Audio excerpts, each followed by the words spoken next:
हाथ काट कर रख दूंगा ये नाम समझ आ जाए तो। कितनी दिक्कत होगी पता है राम समझ आ जाए तो। भाई राम राम तो कह लोगे पर राम सा दुख भी सहना होगा। पहली चुनौती ये होगी कि मर्यादा में रहना होगा। और मर्यादा में रहना मतलब कुछ खास नहीं कर जाना है, बस त्याग को गले लगाना है और अहंकार जलाना है। अब अपने राम लला के खातिर इतना ना कर पाओगे और शबरी का जूठा खाओगे तो पुरुषोत्तम कहलाओगे। काम क्रोध के भीतर रहकर तुमको शीतल बनना होगा। बुद्ध भी जिसकी इच्छाओं में बैठे वैसा पीपल बनना होगा ये सब कुछ, और वो भी शून्य में रहकर प्यारे। तब ही तुमको पता चलेगा कि कितने अद्भुत राम हमारे। सोच रहे हो कौन हूं मैं? चलो बता ही देता हूं। तुमने ही तो नाम दिया था मैं पागल कहलाता हूं। नया नया हूं यहाँ पे तो ना पहले किसी को देखा है। वैसे तो हूं त्रेता से, मुझे कृष्ण किसी ने कलयुग भेजा है।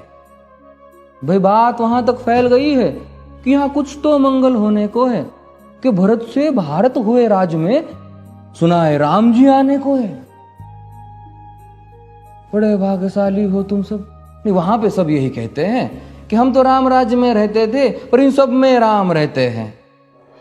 यानी तुम सब में राम का अंश छुपा है। नहीं मतलब वो तुम में आते हैं रहने। सच है या फिर गलत खबर? अगर सच्ची है तो क्या कहने। तो सबको राम पता ही होगा, घर के बड़ों ने बताया होगा। तो बताओ फिर कि क्या है राम। बताओ फिर कि क्या है राम। बताओ। अरे पता है तुमको क्या है राम? या बस हाथ धनुष तरकश में बांध, या वन में जिन्होंने किया गुजारा, या फिर कैसे रावण मारा लक्ष्मण जिनको कहते भैया, जिनकी पत्नी सीता मैया। फिर ये तो हो गई वही कहानी, एक था राजा एक थी रानी। क्या सच में तुमको राम पता है? या वो भी आकर हम बताए? बड़े दिनों से हूं यहां पर, सब कुछ देख रहा हूं कब से। प्रभु से मिलने आया था मैं, उन्हें छोड़कर मिला हूं सबसे। एक बात कहूं अगर बुरा ना मानो, नहीं तुम तुरंत ही क्रोधित हो जाते हो। पूरी बात तो सुनते भी नहीं, सीधे घर पर आ जाते हो। ये तुम लोगों के नाम जपो में पहले सा आराम नहीं।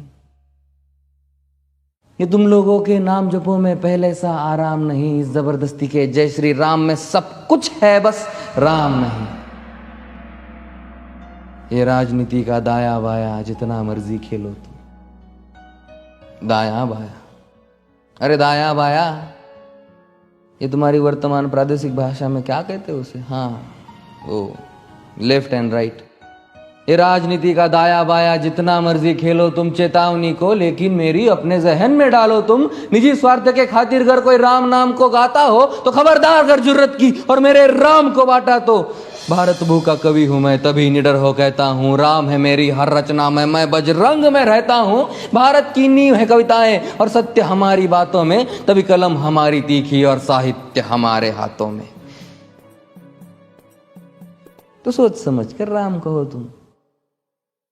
ये बस आतिश का नारा नहीं, जब तक राम हृदय में नहीं तुमने राम पुकारा नहीं। राम कृष्ण की प्रतिभा पर पहले भी खड़े सवाल हुए। ये लंका और ये कुरुक्षेत्र यूं ही नहीं थे लाल हुए। अरे प्रसन्न हंसना भी है और पल पल रोना भी है राम। सब कुछ पाना भी है और सब पाकर खोना भी है राम। ब्रह्मा जी के कुल से होकर जो जंगल में सोए हो, जो अपनी जीत का हर्ष छोड़ रावण की मौत पे रोए हो। शिव जी जिनकी सेवा खातिर मारुत रूप में आ जाए। शेष नाग खुद लक्ष्मण बनकर जिनके रक्षक हो जाए। और तुम लोभ क्रोध अहंकार छल कपट सीने से लगा कर सो जाओगे तो कैसे भक्त बनोगे उनके, कैसे राम समझ पाओगे?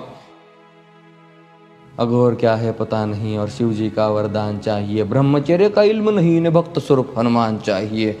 भगवा क्या है पता, लहराना सबको होता है पर भगवा क्या है वो जाने जो भगवा ओढ़ के सोता है। राम से मिलना, राम से मिलना, राम से मिलना है ना तुमको? निश्चित मंदिर जाना होगा पर उससे पहले भीतर जा संग अपने राम को लाना होगा। जय सिया राम। और हाँ, अवधपुरी का उत्सव है, कोई कसर नहीं, सब खूब मनाना। मेरे प्रभु है आने वाले, रथ को उनके खूब सजाना। वो द्वापर में कोई राह तक है, मुझे उनको लेने जाना है। चलिए तो फिर मिलते हैं,